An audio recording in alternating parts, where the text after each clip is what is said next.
Merhabalar, bugün sizlere süt deterjan deneyi yapacağım.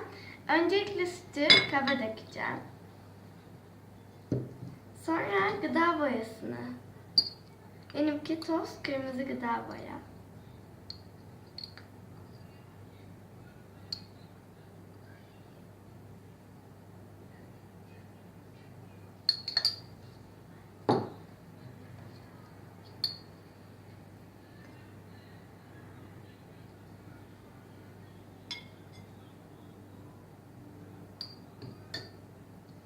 Ardından deterjanı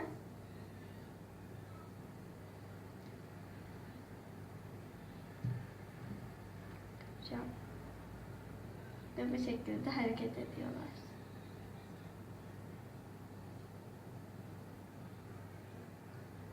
Çok güzel değil mi?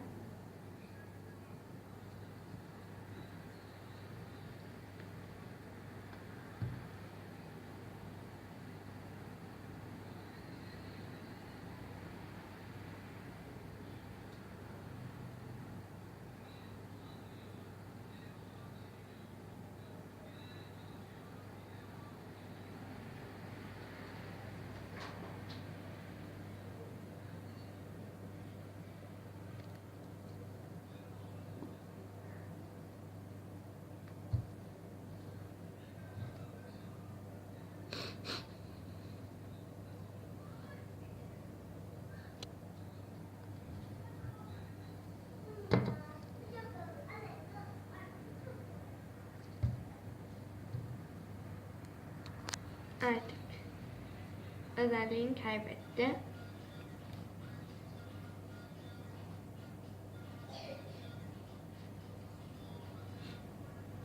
Teşekkür ederim beni izlediğiniz için. Teşekkürler.